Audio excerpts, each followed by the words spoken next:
Surprise, welcome to Mystery Diagnosis. At lunch, Jennifer's ski trip suddenly starts to fall apart. I was very nauseous and very faint feeling, tired. The only thing I remember was that she didn't go skiing that afternoon because she wasn't feeling well and she thought it was altitude sickness. I went back to the hotel at that point to lie down and try to feel better. I woke up in the middle of the night and my heart was beating really fast and I ran into my parents' room and I screamed, "Mommy!" And the next thing I knew, I woke up on the floor.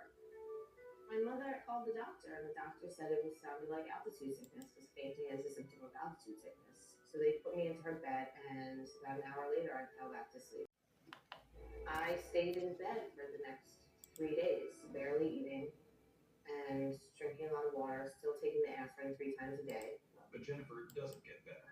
In fact, she gets worse. I remember being woken up in the middle of the night by this noise, only to find my sister throwing up over the side of the bed. So I ran in and got my parents. In the dead of night, Jennifer's family rushes her to the office of a local internist. I was uncontrollably shaking.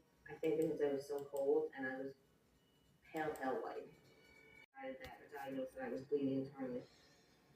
They know Jennifer's bleeding, but they can't find the source of the hemorrhage.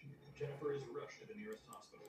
By the time she arrives, she has lost nearly 20% of her blood supply. The doctor came in and said that I was going to need a blood transfusion. Before Jenny had the transfusion, she was completely white. Her face was white, her skin white. She looked like a ghost. Jennifer receives 2 pints of blood, bringing her levels back to normal. Numerous tests show she does not have leukemia. I just knew that I was bleeding somewhere inside, and that was very scary to me. Finally, they gave me the blood transfusion, and by the next day, I was feeling much better. A day later, she's discharged from the hospital. When they discharged me, they had never found anything. They never found any holes or any sores or any, open wounds in my GI system that would cause the bleeding. So they assumed or diagnosed me with an allergic reaction to aspirin, which they said had caused some type of ulcer sore in my stomach, which had bled. And once I stopped taking the aspirin and had the blood transfusion, it had healed. And that's why they couldn't find anything. But Jennifer's parents aren't satisfied with that explanation. Neither am I. When we got back, my parents decided to take her to the doctor to have some more tests. Back home in New York, Jennifer has an endoscopy and a colonoscopy, 2 tests that give doctors a look at the inside of the digestive tract. But the tests appear normal, and the New York doctors agree that it was probably an allergic reaction to aspirin that caused Jennifer to bleed. Jennifer begins to develop a new symptom. My lifestyle was changing and, going out more and drinking and eating less. I started to get some gas pains. But I just figured it was because I wasn't eating well. Drinking too much coffee, all the things that you do wrong that can upset your stomach. And then, one day, Jennifer's stomach pains become too uncomfortable to ignore. 2 of my girlfriends and I were on our way to Canada. On our way there, I got these terrible gas pains. I was in the backseat of the car, and I could not sit up straight. It was just this terrible abdominal pain. My girlfriends were really anxious, and I was telling them, this is bad. This is worse than I've ever. The blood cell count was extremely high, meaning that she was fighting some kind of infection. That's when the doctors decided that I was going to need laparoscopic surgery. Laparoscopic surgery, or keyhole surgery, She would cringe with pain. The gastrointestinal stromal tumor. Heart rate was fast, she had fever, she was quite pale, she was very uncomfortable.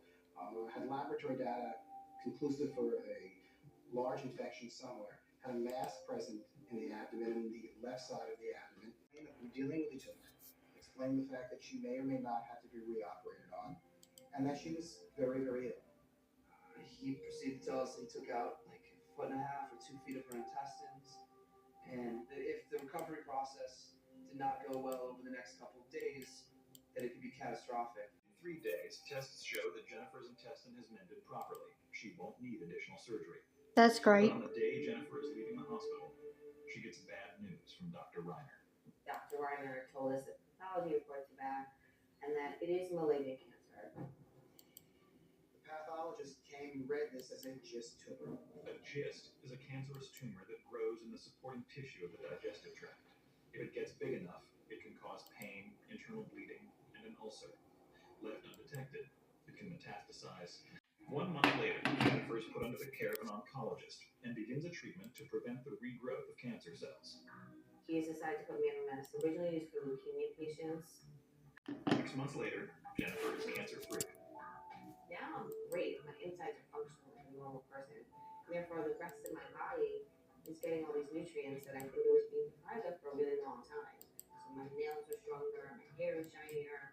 She said that having scars kind of sucked, but that if that was the worst thing that came of this, then she'll take it. And from about my pinky to my elbow, I felt some intense pain that I just had never felt before. It was very unusual. It felt like if my arm was burnt, or maybe as if I had pins or needles sticking in it.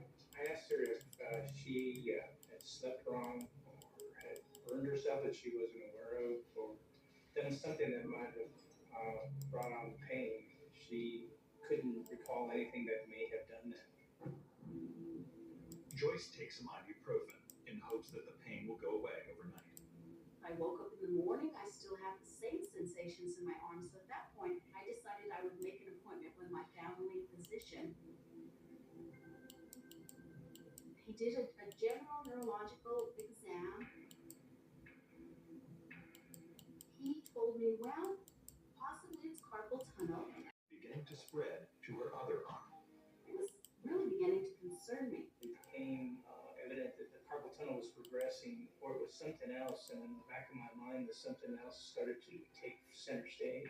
I was also having some weakness in my hands. This new symptom is the last straw for Joyce, and she begins searching for answers on the internet. I'm a researcher by nature, so I got on the computer and I would look up different illnesses that would affect your arms. And what I found was things like Lyme disease, rheumatoid arthritis, different things like that. So I decided at that point to maybe make another appointment. Joyce returns to her general physician for additional tests. Anything that he could think of that might be affecting my arms. The cavernous angioma. A cavernous angioma is a cluster of weak blood vessels found in the brain or spinal cord that can bleed. When they hemorrhage, the blood puts pressure on the surrounding nerve tissue and causes pain in the part of the body connected to that nerve. Cavernous angiomas can be present at birth or develop later in life. They are found in only 1% of the population.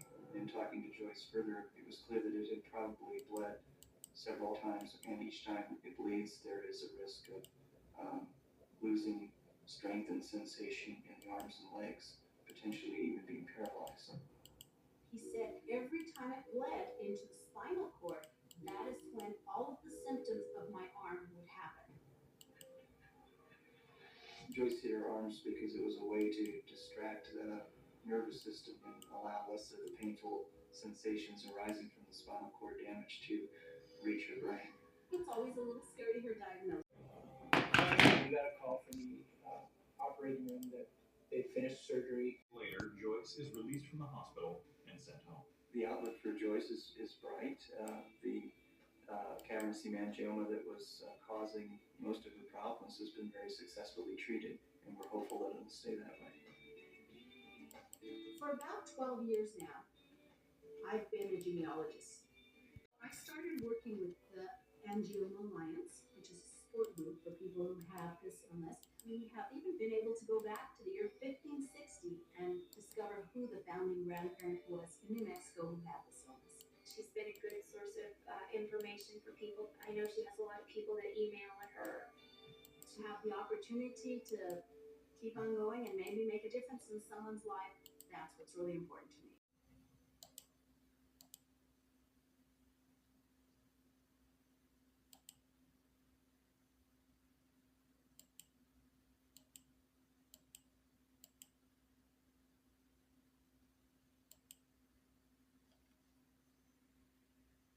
For watching, I'll see you next time.